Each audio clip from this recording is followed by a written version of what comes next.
Welcome home to St. Anne's.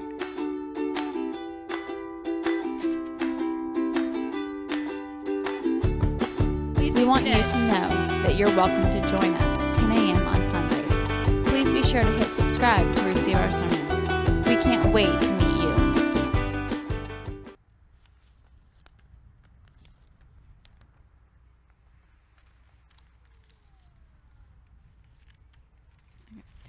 Good morning and welcome to Church in the Parking Lot and Church Online. I'm excited we're all here. Got another beautiful day, a little bit windier, but that's okay.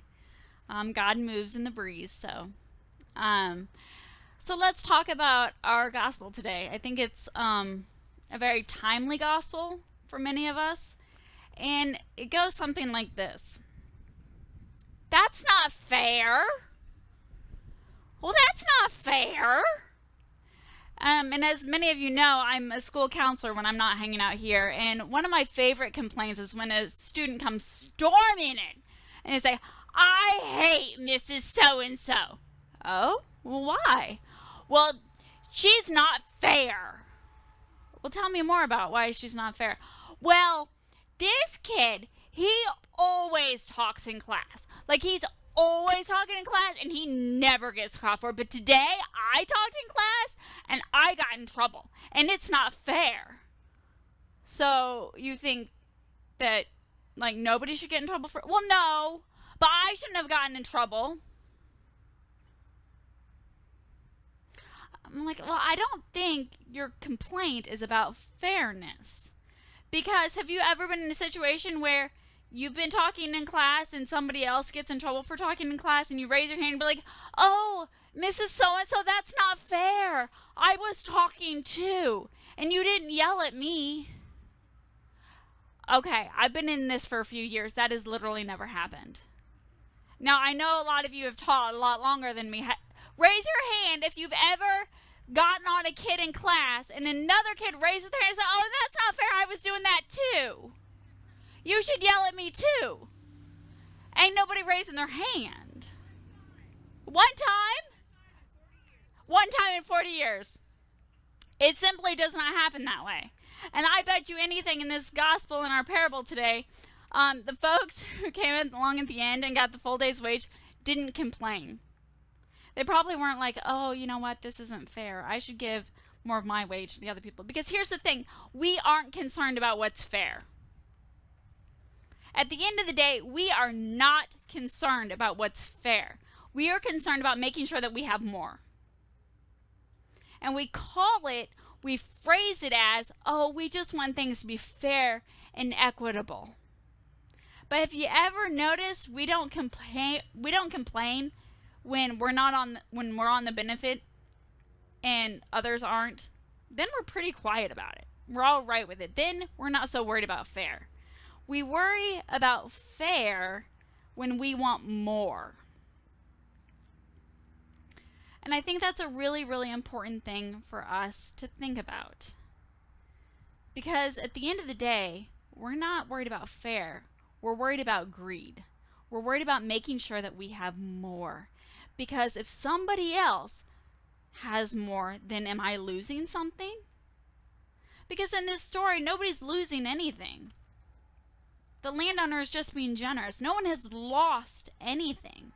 Some people have gained more than they thought they would, but no one has lost anything. But it feels like loss when others get the same as us. And folks, we got to come to grips with that. Because we frequently in the United States, especially here in middle-class America and suburbia, we're not worried about fair. We want to make sure that we have more. We spend a lot of our time comparing ourselves to other people. Not because we want to make sure that we're doing okay and that we're doing the best. We want to make sure we're doing better. Like, I could drive a car that works, but what if my neighbor gets a better car? Well, that's not going to work. That's not fair. I need a better car than them. That's how this works. we're just constantly in this competitive mindset of like, we need more, we need more, we need more. And one of the reasons that we need more is not necessarily that we want those things, but because we are told and we are convinced that we need those things to make sure other people don't have more than us, or even the same. And I want us to think about that, because equality is something that you and I are wrestling with, that we as a nation, that we as a people are wrestling with, because we are convinced that there's simply not enough. And if other people are equal, then maybe we're not as equal. We're worried about, it's not fair. It's not fair. And one of my heroes died the other day, and I'm really upset about it. RBG, Ruth Bader Ginsburg, died the other day, and I'm sure you're all shocked that she was one of my heroes. Say, what? But one of the things that she fought for in her entire life was equality. And one of the things I think we need to make very, very clear is that she realized, and what you and I often forget, is that equality benefits everybody. Equality wasn't necessarily for her saying women are better than men. It wasn't that. It was saying that equality of women benefits men too. Just like equality of white people benefits all people. Equality of all minorities means that we're all better off. Equality of all genders, all races, all sexual orientations, all people means we are all better. We are all closer to who God is calling us to be.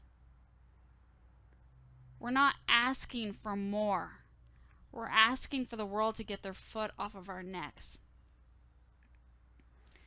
And that is what we have to remember today, because God calls us to true equality. God calls us to love and nourishment and peace and joy and wonder in all of us together. It's not about that fake, well, that's not fair. It's about what's right and what's equitable. And when students come to me and say, well, this isn't fair because this kid gets this and I get this. And I said, you know what? If I'm a doctor and you come to me and you have a broken leg and you have a scratch on your hand and I give you both a Band-Aid, was that fair?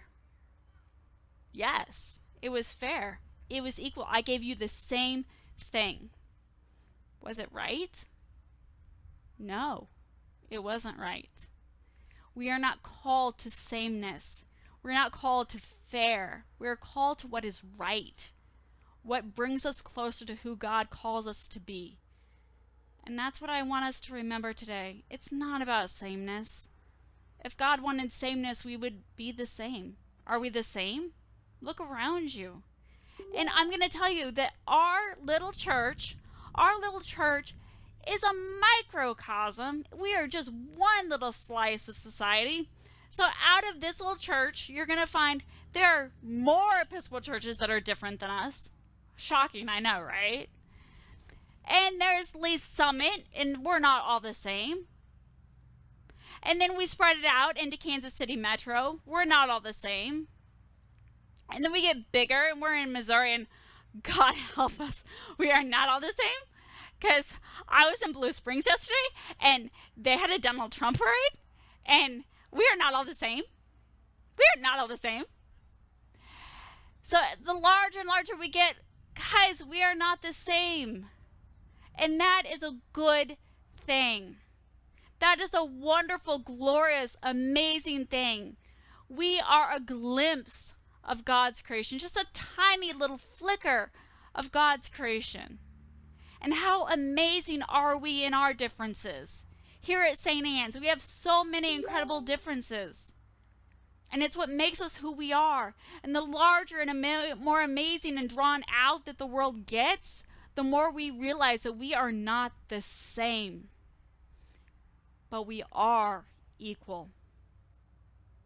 We are equal. And that is what is right. It brings us closer to God's calling for who we are called to be.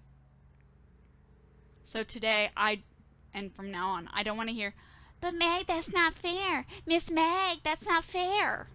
Oh, do you want what's fair? We don't want what's fair. We want what is right. And that is what you and I are called to strive for every single day. We're called to strive for what is right, what brings us closer to God's creation.